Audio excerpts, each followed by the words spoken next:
자, 여기까지 들으셨으니까 제가 이제 꿀팁을 하나 더 드릴게요. 만약에 상대방이 기분이 좀 나빠요. 나쁠 때는 어떻게 하면 좋을까요?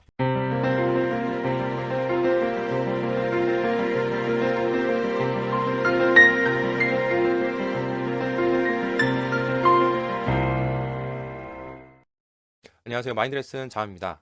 오늘은 첫 만남에서도 말 한마디로 호감을 사는 심리, 화법에 대한 얘기를 드려보도록 할게요. 자, 이 호감을 산다는 것, 그것도 첫 만남에 이 능력이 있다면 진짜 되게 강력하기도 하고 중요할 겁니다. 왜냐면 뭐 친구 사이에서 대인관계에서도 활용할 수 있겠지만 더 중요한 거는 뭐 사회생활 할 때, 직장 관계에서 또는 세일즈나 영업할 때, 사업할 때 자, 이럴 때도 이 첫 단추가 강력하게 들어가면은 성공 확률이 상당히 높아지겠죠. 또 이 외에도 뭐 이성 관계에서 뭐 선볼 때, 소개팅 할 때, 뭐 친해지고 싶은 사람이 있을 때도 사용하시면은 아주 강력한 무기가 될 겁니다. 뭐 끝까지 한번 보세요. 자, 내가 만약에 누군가하고 좀 친해지고 싶어요. 친해지고 싶은데 무슨 말을 어떻게 할지 잘 모르겠죠. 근데 그 아무리 내가 열심히 해서 말을 잘한다고 하더라도 상대방이 일단 내가 말을 한 것에 대해서 기분 나쁘면 당연히 관계가 좋게 발달하진 않겠죠. 근데 또 이런 경우는 어떨까요? 되게 말을 열심히 했는데 말 자체는 좋은 말이에요. 근데 상대방이 그 말에 대해서 기분이 별로 이렇게 썩 좋지가 않아요. 그러니까 감흥이 없어. 그럼 어때요? 그것도 관계가 좋아지는데 별로 도움이 안 되겠죠. 자, 그런데다가 첫 만남에서 3초가 인상을 좌우한다는 말이 있습니다. 자, 그만큼 첫 만남에 상대방한테 얼마나 호감을 주고 신뢰를 주느냐.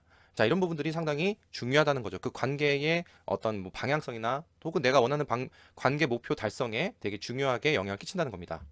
자, 그래서 첫 만남에 어떤 인상을 주냐가 되게 중요한데요. 꼭 외모가 아니더라도 어떻게 말하느냐에 따라서도 좋은 인상을 주고 친밀감, 신뢰도 혹은 호감을 높이 살 수도 있다는 겁니다. 자, 제가 여러분 어, 한번 질문 한번 드려볼까요? 만약에 처음 본 사람을 우리는 보통 편하게 느낄까요? 불편하게 느낄까요? 음. 자, 뭐 어렵진 않죠. 사람은요, 기본적으로 처음 보는 사람을 무조건 경계하고 의심한다고 되어 있습니다. 자, 왜냐하면 상대방이 나한테 안전한지 위험한지를 모르기 때문이죠. 이게 바로 생존 본능 심리입니다. 자, 그럼 여기서 질문을 하나 할게요. 세상에서 제일 안전한 사람은 누굴까요? 한번 3초만 생각해 볼까요? 하나, 둘, 셋. 떠오르셨어요? 자, 누구냐면 바로 나 자신입니다. 왜냐하면 내가 나를 제일 잘 알기 때문이죠. 그러니까 어떤 상황에서 어떻게 생각하고 어떻게 행동할지도 내가 잘 알잖아요. 그렇기 때문에 심리적으로 내가 내 자신을 제일 안전하다고 여긴다고 합니다. 자, 그럼 이 심리를 실전에 대화할 때 어떻게 사용을 하면 좋을까요? 바로 상대방이 나를 느낄 때 서로 같은 존재다. 그러니까 나는 상대방과 같은 존재다라는 느낌을 전달해주고 그런 느낌을 주게 하면 되는 겁니다. 그러니까 상대 입장에서 자신과 비슷한 존재다라고 느끼게 되면 적어도 안심을 한다는 거죠.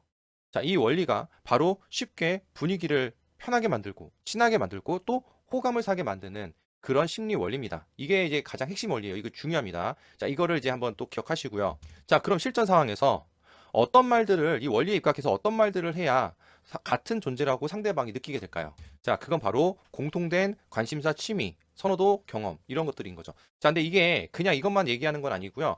어떻게 더 정확하게 이 심리를 이용해서 얘기하는지 그걸 아셔야 돼요. 그게 더 이제 이 효과를 강력하게 만드는 방법인 거죠.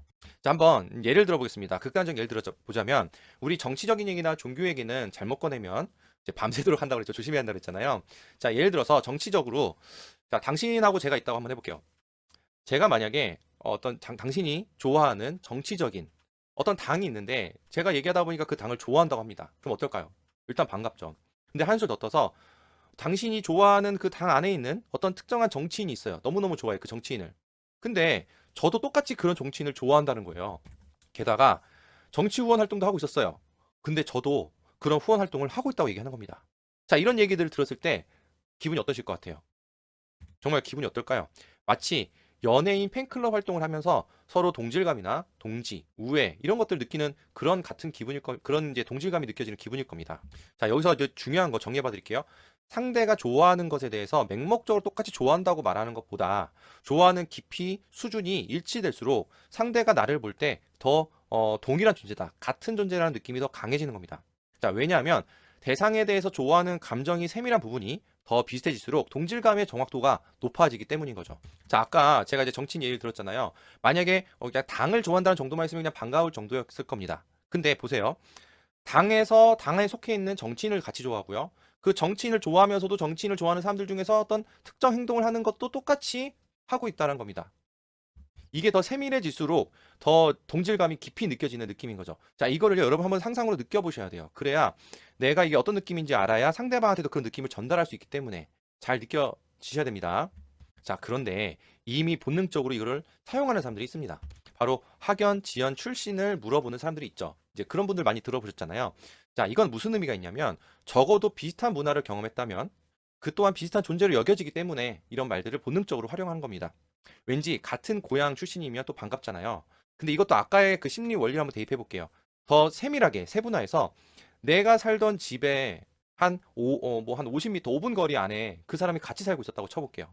그러면 어떻게 돼요? 그 동네에 있던 슈퍼, 뭐 문방구, 뭐 이런 것들을 서로 다 알겠죠. 그럼 그런 얘기를 또 얘기 나눕니다. 뭐 슈퍼 주인 아저씨가 어떻고 성격이 어떻고 어떻게 생겼으면 난 어떤 일이 있었는데. 자, 이런 말 하다 보면은 시간 가는 줄 모르죠. 너무너무 재밌죠. 자, 또 하나 예를 들어 볼게요. 같은 학교를 나왔대요. 뭐 이 정도는 그럴 수 있습니다. 또 반갑잖아요. 그런데 그 사람과 내가 5살 차이인데 그러면 가까우니까 교장 선생님 같겠죠. 그럼 같은 그 교장 선생님이 겪었던 그 얘기를 나누다 보면 더 재밌죠. 자, 근데 더 대박인 게 있어요. 더 대박인 건 뭐냐면 터울이 비슷한데 같은 학교에서 보지 못했지만 담임 선생님이 1, 2, 3학년이 똑같다고 쳐볼게요. 1, 2, 3학년 담임 선생님이 똑같습니다. 그럼 어떨까요? 이건 대박이죠. 이게 너무 신기한 걸 넘어서서 그 담임 선생님의 어떤 특징, 속성, 같이 경험했던 얘기들을 엄청 많이 할 겁니다. 또 시간이 빨리 지나가겠죠. 그만큼 친근감이 느껴지고 그만큼 상대방의 친근감이 느껴지는 만큼 어떻게 돼요? 호감도.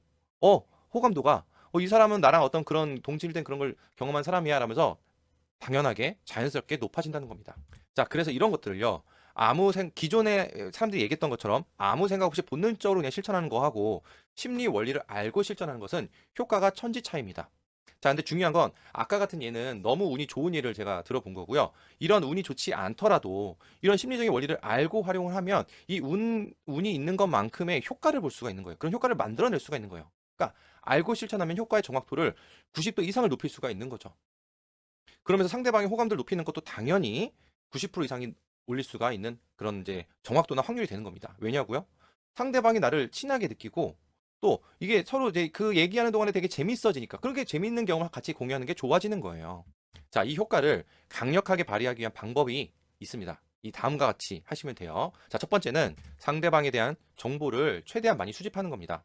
그래서 그에 대한 나의 경험들을 매칭해 보고 최대한 공통된 경험에 대한 스토리들을 미리 준비해 가는 거죠. 자, 그런데 상대방에 대한 정보가 많이 없어요. 이럴 땐 어떻게 할까요? 자, 두 번째 방법으로는 바로 그 상황했을 때 상대방의 그 정보를 그 앞에서 바로 집중해서 이제 터득해야 돼, 습득해야 돼요. 그러니까 그 만남 앞에서 상대방의 정보를 집중 관찰하는 겁니다. 자, 그러려면 첫 만남부터 상대방 얘기를 잘 들어야겠죠. 첫 만남부터 막 내 얘기 막 하는 사람들, 물론 이제 상대방의 얘기를 내가 이제 전략적으로 들어주는 거니까 하는 건데, 내가 상대방하고 친해지려면 내가 먼저 얘기를 많이 하는 것보다 먼저 들어주는 게 전략적으로 이 심리적인 부분에서도 유리한 겁니다. 자, 일단 들어줘야 돼요. 착해서 들어주는 게 아니에요. 정보를 수집하기 위해서 들어주는 겁니다. 자, 그리고 꼭 이야기로만 정보를 수집하는 게 전부가 아닙니다. 그냥 상대방을 눈으로 관찰하는 것만으로도 수많은 정보를 얻을 수가 있어요. 옷차림, 신발, 표정, 자세, 풍기는 분위기. 자, 이런 것들을 통해서 상대의 어떤 성격인지, 스타일이 어떤지, 그리고 심지어는 직업군이나 관심사 같은 것들도 추론을 해볼 수가 있는 거죠. 자, 그러면서 그에 따른 동질감을 표현할 수 있습니다. 어떻게 할까요? 바로 칭찬입니다.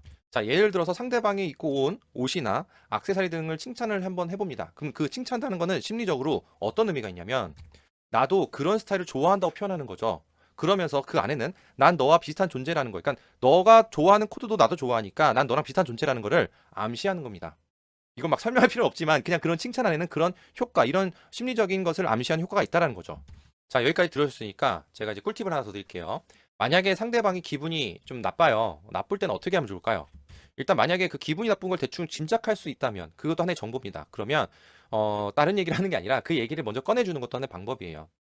그래서 예를 들어서 야, 나도 좀 이런 경우를 겪어서 되게 기분이 안 좋고 정말 불편하고 막 아주 짜증나고 화나고 하여튼 이런 얘기를 하는 겁니다. 자, 나도 그랬는데 참 너도 어떨까? 어떻겠니? 나 같아도 그럴 것 같아. 라는 말을 먼저 대화를 꺼내주는 것도 도움이 됩니다. 자, 이 말을 하는 이유는 뭐냐면 당신이 지금 느끼는 느낌을 나도 느낄 수 있어. 나도 그런 사람이야. 나도 그런 걸 느꼈던 사람이야. 라는 거를 암시하는 거죠. 고로 나는 당신과 비슷한 존재라는 걸 느끼게끔 하는 또 말이 되는 겁니다. 그럼 상대방의 기분이 좀 풀리거나 좀 같은 존재라는 느낌 때문에 그런 풀리는 것 같은 느낌의 효과를 또 볼 수가 있는 겁니다. 그래서 일단은 오늘 여기까지 말씀을 드렸는데 일단은 뭐 제 시간 관계상 길어지면은 다 집중해서 못 보시기 때문에 항상 좀 앞당겨서 마무리하지만 또 아쉬워요. 다 많이 못 알아들어서. 그래도 오늘 내용이 정말 좋으셨다면 까먹지 마시고 구독, 좋아요 눌러주시고 꾸준히 보시면 분명히 여러분 인생에서 현실에서 변화를 만드시게 될 겁니다. 꼭 저랑 꾸준히 인연을 맺어가시면 좋겠어요. 오늘 알려드린 건 1%도 안 되니까.